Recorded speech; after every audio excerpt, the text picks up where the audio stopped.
وَلَقَدْ يَسَّرْنَا الْقُرْآنَ لِلذِّكْرِ فَهَلْ مِن مُّدَّكِرٍ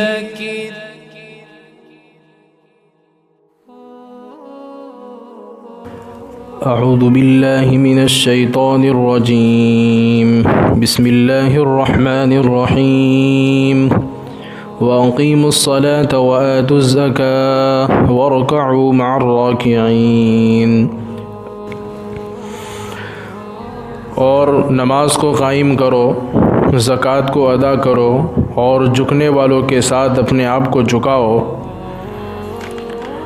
پچھلی آیتوں کے اندر اللہ تبارک و تعالیٰ نے یہودیوں کو چند باتوں کی ہدایت دی تھی۔ ایک تو یہ ہدایت دی تھی کہ قرآن کو چند قیمتوں پر بیچو مت، اور دوسرا یہ کہا تھا کہ قرآن حق بات کو جو ہے غلط بات کے ذریعے سے خلط ملط مت کرو۔ حالانکہ تم جانتے بھی ہو کہ حق بات کیا ہے، پھر بھی تم لوگوں کے سامنے حق بات کو چھپاتے ہو اور غلط بات لوگوں میں چلاتے ہو۔ اس کا ان کو اس بات کی تاکید کی گئی کہ ایسا نہ کرو، اور اپنے آپ کو بھی ہدایت سے بچاؤ، گمراہی سے بچاؤ، اور دوسروں کو بھی گمراہ نہ کرو۔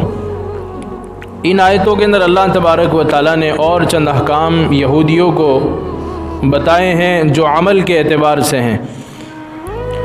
لیکن یہ ساری چیزیں کیونکہ قرآن اللہ تبارک و تعالیٰ کے ایک ایسا کلام ہے، چاہے یہ مخاطب کسی قوم کے ساتھ بھی ہو، لیکن ایمان والوں کو اور قرآن پر ایمان رکھنے والوں کو ضرور یہ سبق دیتا ہے کہ قرآن اللہ تبارک و تعالیٰ نے قیامت تک آنے والے انسانوں کے لیے ہدایت کا نمونہ اور ہدایت کی کتاب بنایا ہے۔ اس میں ایمان والے اور مسلمان کی تخصیص نہیں ہے، بلکہ قرآن کریم میں فرمایا ھدی للناس، لوگوں کے لیے اس میں ہدایت ہے، کیونکہ اللہ کے نبی علیہ السلام کے زمانے میں صرف جو ہے یہودی ایمان نہیں لائے، جو مشرک تھے، جو کافر تھے، وہ بھی قرآن سن کر ایمان لے آئے۔ تو گویا قرآن صرف ایمان والوں کے لیے ہدایت نہیں ہے، بلکہ مشرکین اور کفار کے لیے بھی ہدایت کا متضمن ہے۔ یہاں پر اللہ تبارک و تعالیٰ نے یہودیوں کو جن اعمال کی طرف اللہ تبارک و تعالیٰ نے دعوت دی ہے، اس میں سب سے پہلا جو حکم ہے وہ اقیموا الصلاۃ، نماز کو قائم کرو، اور دوسرا ہے وآتوا الزکاۃ، زکوٰۃ کو ادا کرو،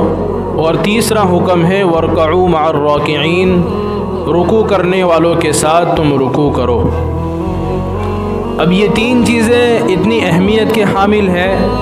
کہ ایمان کے بعد سب سے بڑا عمل جو آدمی کو اللہ سے بالکل قریب کر دیتا ہے، جس کے اندر اللہ کے نام کے علاوہ کوئی نام نہیں ہے، اللہ کی ذکر کے علاوہ کوئی ذکر نہیں ہے، وہ سب سے بڑا جو حکم اللہ تبارک و تعالیٰ نے یہاں پر جو بیان کیا وہ اقیموا الصلاۃ، نماز کو قائم کرنا۔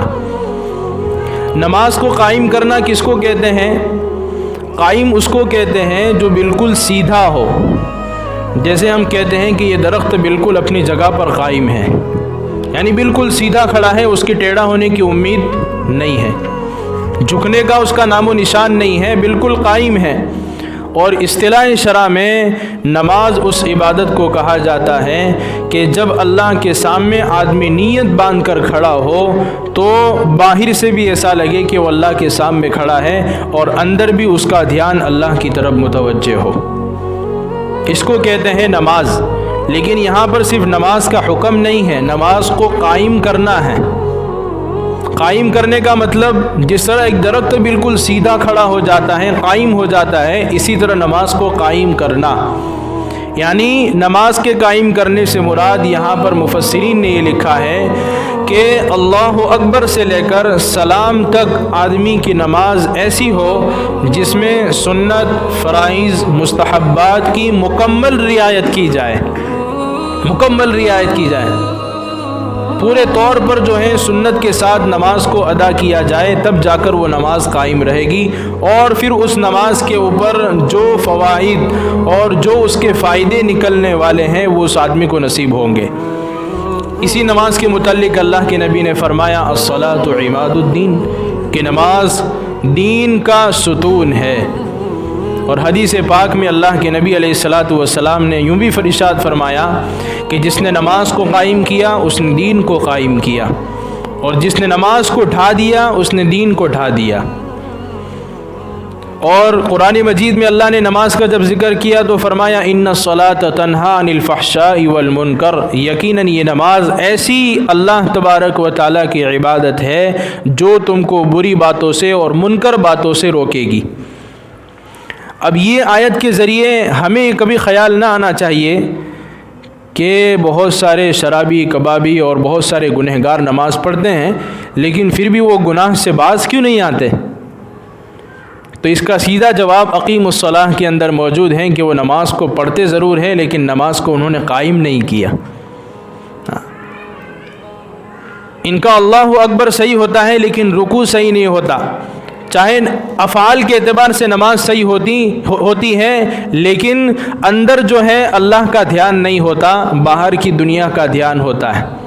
تو گویا اللہ اکبر سے لے کر سلام تک جو نماز کے اندر کرنے کی چیزیں ہیں وہ بھی سنت اور ادب کے مطابق ہو، اور ساتھ میں آدمی نماز کو اور خشوع اور خضوع کے ساتھ پڑھے، تب جا کر یہ نماز آدمی کے اوپر اثر انداز ہوگی اور اثر کرنے والی بنے گی، اور اس کو جو ہے صحیح معنی میں برائی سے روکے گی۔ اور صحابہ کی نماز تو تھی ایسی کہ جب کھڑے ہو جاتے تھے تو گویا ایسا لگتا تھا کہ زمین کے اندر کسی لکڑی کو گاڑ دیا ہے۔ ایک صحابی اللہ کے نبی علیہ الصلاۃ والسلام کی خدمت میں حاضر ہوئے اور کسی ایک صحابی کی شکایت کی کہ یا نبی اللہ، فلاں جو ہے نماز پڑھتا ہے اور ساتھ میں چوری بھی کرتا ہے، یعنی ایک طرف تو اس کا اچھا عمل ہے نماز اور دوسری طرف اس کا برا عمل ہے چوری۔ تو اللہ کے نبی علیہ الصلاۃ والسلام نے پوچھا کہ نماز کس طرح پڑھتا ہے؟ کہ بالکل جو ہے سنت اور آداب کی رعایت کے ساتھ نماز پڑھتا ہے۔ تو اللہ کے نبی علیہ الصلاۃ والسلام نے ارشاد فرمایا کہ عن قریب یہ اس کی نماز اس کو چوری کی بری عادت چھڑوا دے گی۔ تو یہ نماز کے اندر اللہ نے وہ اثر ڈالا ہے، وہ اللہ تبارک و تعالیٰ نے اس کے اندر ایسی چیز رکھی ہے کہ آدمی جب نماز کو اہتمام کے ساتھ اللہ کا حکم سمجھتے ہوئے جب آدمی اللہ کے سامنے کھڑا ہو جاتا ہے اور اسی دھیان کے ساتھ پڑھتا ہے کہ میرے سامنے اللہ کھڑا ہے، میں اللہ کو دیکھ رہا ہوں، اللہ مجھے دیکھ رہے ہیں، اس احسان اور سلوک کے ساتھ نماز کو پڑھتا ہے، آدمی جو ہے دھیرے دھیرے جو ہے گناہوں سے دور ہوتا جاتا ہے اور اللہ سے قریب ہوتا جاتا ہے۔ اور دوسرا جو حکم اللہ تبارک و تعالیٰ نے فرمایا وَآتُوا الزَّکَاۃَ، کہ زکوٰۃ کو ادا کرو، زکوٰۃ کو ادا کرو۔ زکوٰۃ کا مطلب یہ ہوتا ہے شریعت کے اندر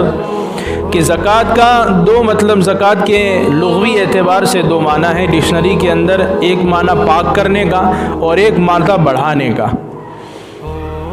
جب آدمی اپنے مال کے اندر سے 2.5% جو ہے اللہ نے جو حکم دیا ہے زکوٰۃ کے نکالنے کا، وہ جب آدمی اس کو نکالتا ہے تو اس کا سارا مال جو ہے پاک ہو جاتا ہے۔ ایک تو فائدہ یہ، دوسرا زکوٰۃ کے نکالنے کا فائدہ یہ ہوتا ہے کہ آدمی کا مال چاہے بظاہر دکھنے میں کم ہوا لیکن اللہ تبارک و تعالیٰ اس کے اندر اضافہ دے دیتے ہیں، بڑھا دیتے ہیں۔ تو ایک تو پاک کرنا اور دوسرا بڑھانا، اور اصطلاح شریعت میں مال کے اس حصے کو زکوٰۃ کہا جاتا ہے جو شریعت کے احکام کے مطابق کسی مال میں سے نکالا جائے اور اس کے مطابق اس کو خرچ کیا جائے جہاں پر خرچ کرنے کا حکم ہے۔ اور اس کے سارے مسائل ہیں جو کتابوں میں نقل کیے گئے ہیں کہ آدمی کے اوپر جو ہے اتنا مال ہو کہ جس کے اوپر زکوٰۃ واجب ہو جائے اور سونے چاندی کا حساب لگایا جائے، تو یہ زکوٰۃ کا حکم ہے، اور اس کی تفصیل انشاءاللہ جو ہے سورہ بقرہ کے اندر آگے تفصیل سے آئے گی۔ اور تیسرا حکم جو ہے بنو اسرائیل کو، یہودیوں کو یہ دیا گیا وَارْكَعُوا مَعَ الرَّاكِعِينَ، کہ رکوع کرو رکوع کرنے والوں کے ساتھ۔ اس کا کیا مطلب؟ رکوع کے لغت میں رکوع اگر دیکھیں گے آپ ڈکشنری میں جا کر تو اس کا مطلب ہوتا ہے جھکنا۔ جیسے آدمی رکوع کرتا ہے تو جھکتا ہے، سجدہ کرتا ہے تو اور زیادہ جھکتا ہے، تو رکوع کا مطلب ہوتا ہے جھکنا، اور اس کے معنی کے اعتبار سے یہ لفظ سجدے پر بھی بولا جاتا ہے کیونکہ وہ بھی جھکنے کی انتہائی درجہ ہے، مگر اصطلاح شرع میں اس خاص جھکنے کو رکوع کہتے ہیں جو نماز میں ہم رکوع کرتے ہیں، اس کو رکوع کہا جاتا ہے۔ لیکن اس آیت کے اندر اللہ تبارک و تعالیٰ نے رکوع کرنے والوں کے ساتھ رکوع کرو یہ ایسا کہا کیوں؟ حالانکہ سلام سے لے کر اللہ اکبر سے لے کر تکبیر سے لے کر سلام تک بہت سارے رکن تھے نماز کے. ایسا بھی تو کہہ سکتے تھے تکبیر کرنے والوں کے ساتھ تکبیر کہو، سجدہ کرنے والوں کے ساتھ سجدہ کرو ہیں، اور جو ہے بیٹھنے والوں کے ساتھ نماز میں بیٹھو، قرات کرنے والوں کے ساتھ قرات کرو. یہ ساری چیزیں بھی تو کہی جا سکتی، لیکن رکوع کو اللہ نے یہاں پر خاص کیوں کیا؟ پورے نماز میں سے رکوع کو کیوں چنا؟ اس کا جواب تو ایک یہ ہے کہ نماز ایک جزو بول کر کل مراد لیا گیا کہ نماز کا ایک حصہ جو ہے رکوع کا ہے. حالانکہ اللہ تبارک و تعالیٰ نے یہاں پر پوری نماز کا ذکر کیا ہے، اور پوری نماز کا ذکر ظاہر سی بات ہے یہاں پر جو ہے تھوڑا مشکل ہو جاتا. پوری نماز کا ذکر کرتے ایسا کہتے بھائی تکبیر کرنے والوں کے ساتھ تکبیر کہو، رکوع کرنے والوں کے ساتھ رکوع کرو، قرات کرنے والوں کے ساتھ قرات کرو، سجدہ کرنے والوں کے ساتھ سجدہ کرو، دوسرا سجدہ کرنے والوں کے ساتھ دوسرا سجدہ کرو. تو اتنا لمبا جو ہے قرآن میں اتنی ساری تفصیل موجود نہیں ہوتی ہے. تھوڑی سی بات ذکر کر کے اللہ پورا جو ہے ذکر کر دیتے ہیں. جیسے اللہ کے نبی علیہ الصلاۃ والسلام نے فرمایا کہ مسلمان وہ ہیں جو اپنی زبان سے اور اپنے ہاتھ سے دوسرے مسلمان کو محفوظ رکھے. حالانکہ زبان سے اور ہاتھ سے صرف آدمی تکلیف نہیں پہنچاتا، پیر سے بھی پہنچا سکتا ہے، سر سے بھی پہنچا سکتا ہے. لیکن نماز اور پیر کا اس لیے ذکر کیا کہ نماز اور پیر صرف نہیں،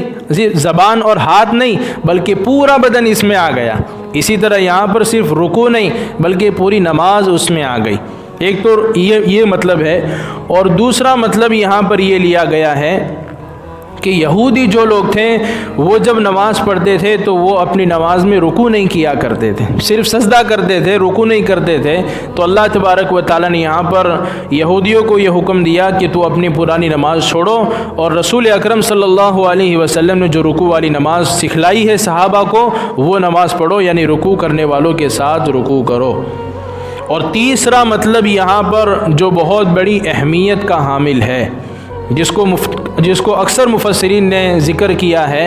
کہ اور ورکعوا مع الراکعین کے ذریعے سے اللہ تبارک و تعالی جماعت کے ساتھ نماز پڑھنے کو ثابت کر رہے ہیں.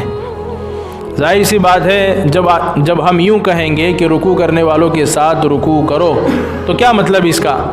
آدمی اکیلا رکوع کرے گا تو وہ اپنی ذات کا رکوع کرے گا، لیکن رکوع کرنے والوں کے ساتھ جب جماعت کے ساتھ نماز پڑھے گا تو یہ مطلب جو ہے شامل ہوگا کہ رکوع کرنے والوں کے ساتھ رکوع کرو. تو اس کا مطلب یہ ہے کہ با جماعت نماز پڑھو. یہ اس یہاں پر جو ہے ایک بہت بڑی تفصیل مفسرین نے بہت زیادہ لمبا تفصیل کے ساتھ جو ہے جماعت کی نماز کا ذکر کیا ہے. تو اس کا حکم یہ ہے کہ یہ حکم کس درجے کا ہے،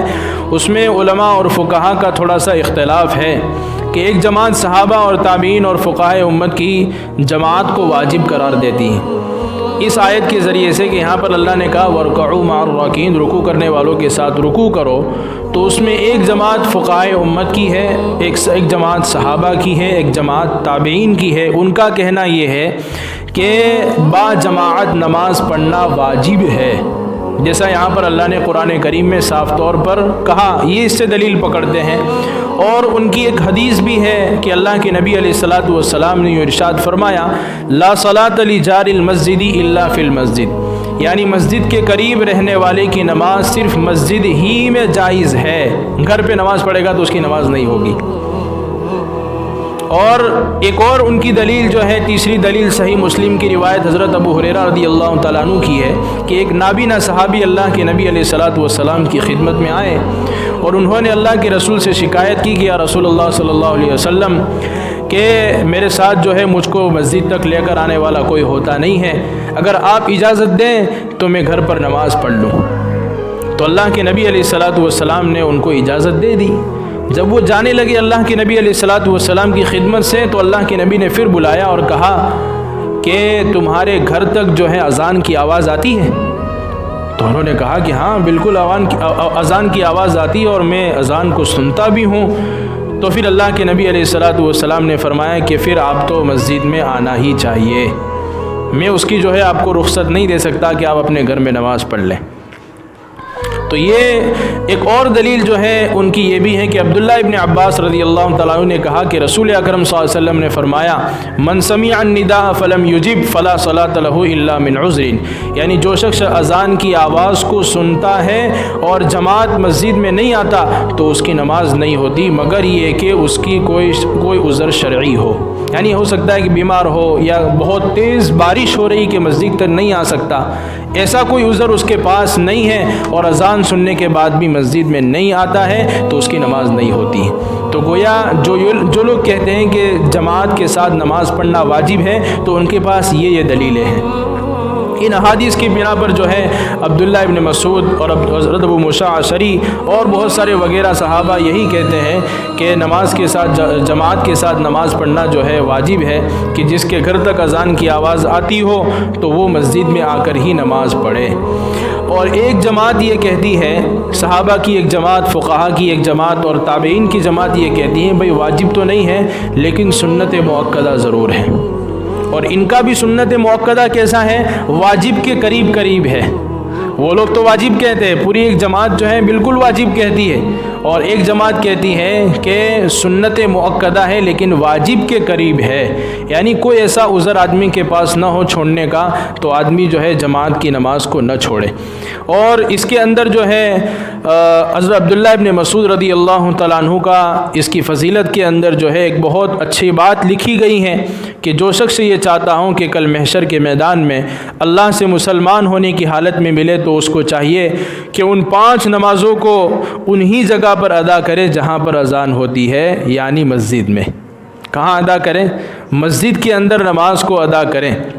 کیونکہ اللہ نے تمہارے نبی صلی اللہ علیہ وسلم کے لیے کچھ ہدایت کے طریقے بتلائے ہیں، اور ان 5 نمازوں کو جماعت کے ساتھ ادا کرنا اس کو سنن ہدا بتلایا ہے، یعنی ہدایت دینے والی سنت بتلایا ہے۔ اور اگر تم نے یہ نمازیں اپنے گھر میں پڑھ لی، جیسے یہ جماعت سے الگ رہنے والے اپنے گھر میں پڑھ لیتے ہیں، کسی خاص شخص کی طرف اللہ کے نبی نے اشارہ کیا تو تم اپنے نبی صلی اللہ علیہ وسلم کے سنت کو چھوڑنے والے بنو گے، اور اگر تم نے اپنے نبی کی سنت کو چھوڑ دیا تو تم گمراہ ہو جاؤ گے۔ اور جو شخص وضو کرے، اچھی طرح پاکی حاصل کرے، پھر کسی مسجد کا رخ کرے تو اللہ تبارک و تعالی ہر قدم پر اس کو نیکی دیتے ہیں، اس کے نامہ اعمال کے اندر نیکی کا اضافہ ہوتا ہے، اور ایک درجے کو بلند کیا جاتا ہے، ایک گناہ معاف کیا جاتا ہے۔